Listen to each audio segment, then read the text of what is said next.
ഒരു ഡിസൈനർ എന്ന നിലയ്ക്ക് നമ്മൾ ചെയ്യുന്നത് എന്താണെന്ന് നിങ്ങൾ ചിന്തിച്ചിട്ടുണ്ടോ? കാണാൻ മൊഞ്ചുള്ള ഡിസൈനുകൾ ഉണ്ടാക്കലാണോ നമ്മളുടെ പണി? അതെ, അതുകൂടിയാണ്. പക്ഷേ ഏറ്റവും അടിസ്ഥാനപരമായ കാര്യം കമ്മ്യൂണിക്കേഷനാണ്.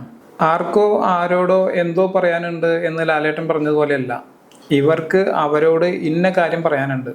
എല്ലാത്തിലും വ്യക്തതയുണ്ട് ഉണ്ടാവണം, അല്ലെങ്കിൽ ഈ പണിയെടുക്കുന്നത് വേസ്റ്റാണ്. ഇത് വൃത്തിക്ക് ഇൻട്രസ്റ്റിംഗ് ആക്കി പറയലാണ് ഒരു ഡിസൈനറുടെ പണി. പണ്ട് ഓറൽ കമ്മ്യൂണിക്കേഷൻ മാത്രമായിരുന്നു ഉണ്ടായിരുന്നത്. പിന്നെ പാറയിലും മറ്റുമൊക്കെ വരച്ചിട്ട സിംബൽസിലൂടെയും മനുഷ്യൻ കമ്മ്യൂണിക്കേറ്റ് ചെയ്യാൻ തുടങ്ങി. അങ്ങനെ ഭാഷയുണ്ടായി, അക്ഷരങ്ങളും ഉണ്ടായി. ഓലകളിലും മറ്റുമൊക്കെ എഴുതി തുടങ്ങി റിട്ടൺ കമ്മ്യൂണിക്കേഷനും ഉണ്ടായി. പ്രിന്റിംഗ് പ്രസ് കണ്ടുപിടിച്ചതോടുകൂടി ഫോണ്ടുകളും ഉണ്ടായി.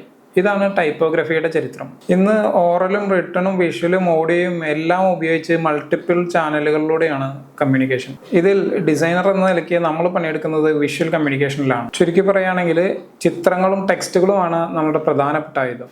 ചിത്രങ്ങളുടെ പൂർത്തിയാവാത്ത കമ്മ്യൂണിക്കേഷൻ ടെക്സ്റ്റുകളിലൂടെ പൂർത്തിയാക്കുന്നു, അല്ലെങ്കിൽ ടെക്സ്റ്റുകളിലൂടെ നമ്മൾ കമ്മ്യൂണിക്കേഷൻ ഉറപ്പാക്കുന്നു. അതുകൊണ്ടാണ് നമ്മൾ ടൈപ്പോഗ്രഫിയെ ഇത്ര കനത്തിൽ പരിഗണിക്കുന്നത്. പണ്ട് പ്രിന്റിംഗ് പ്രസ്സുകളുടെ കാലത്ത് സെരിഫ് ഫോണ്ടുകളായിരുന്നു ഉപയോഗിച്ചിരുന്നത്. കൈകൊണ്ട് എഴുതുന്ന സ്റ്റൈലിനെ അനുകരിച്ചിട്ടാണ് സെരിഫ് ഫോണ്ടുകൾ ഡിസൈൻ ചെയ്തിരുന്നത്. ഈ അനുകരണം മാത്രമല്ല സെരിഫ് ഫോണ്ടുകൾ ഡിസൈൻ ചെയ്തെടുക്കാനുള്ള കാരണം. അന്നത്തെ പ്രസ്സുകളുടെയൊക്കെ പ്രിന്റിംഗ് ക്വാളിറ്റി വളരെ പരിതാപകരമായിരുന്നു. മഷി പരക്കലും തെളിച്ചുകുറവൊക്കെ പ്രധാന പ്രശ്നങ്ങളായിരുന്നു. അതുകൊണ്ട് നല്ല കോൺട്രാസ്റ്റ് ഉള്ള ഫോണ്ടുകൾ വേണം ഉപയോഗിക്കാനായിട്ട്. സെരിഫ് ഫോണ്ടുകൾ ഹൈ കോൺട്രാസ്റ്റ് ഉള്ള ഫോണ്ടുകളാണ്. പിന്നീടാണ് സാൻസ് സെരിഫ് ഫോണ്ടുകളുടെ ഒക്കെ ഡിസൈൻ വരുന്നത്. സാൻസ് ഒരു ഫ്രഞ്ച് വാക്കാണ്. വിത്തൗട്ട് എന്നാണ് ഇംഗ്ലീഷിൽ ഇതിൻ്റെ മീനിങ് വരുന്നത്. സെരിഫ് ഒരു ലാറ്റിൻ വാക്കാണ്.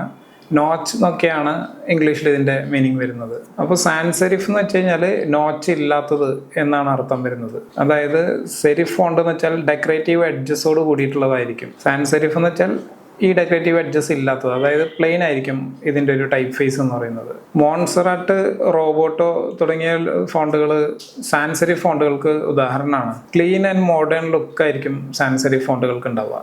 സെരിഫ് ഫോണ്ടുകൾക്ക് ഫോർമാലിറ്റി, എലഗൻസ് ഇങ്ങനെയുള്ള ഒരു ഫീലിംഗ് ആയിരിക്കും ഉണ്ടാവുക. പഴയ കാലഘട്ടത്തെ കാണിക്കുന്ന സിനിമകളുടെ ടൈറ്റിലൊക്കെ മിക്കവാറും സെരിഫ് ഫോണ്ടുകൾ ഉപയോഗിച്ചിട്ടുള്ളതായിരിക്കും. കഥ പറഞ്ഞു വന്നപ്പോൾ വീഡിയോ കുറച്ച് ലെങ്ത് ആയിട്ടുണ്ട്. കഥ ആയതുകൊണ്ട് ആ ഒഴുക്കിലങ്ങ് പറഞ്ഞു പോയതാണ്. തുടർന്നുള്ള വീഡിയോകൾ നമുക്ക് പരമാവധി ഷോർട്ട് വീഡിയോയിൽ ഒതുക്കാൻ നോക്കാം. അപ്പോൾ ഇനി അടുത്ത വീഡിയോയിൽ കാണാം.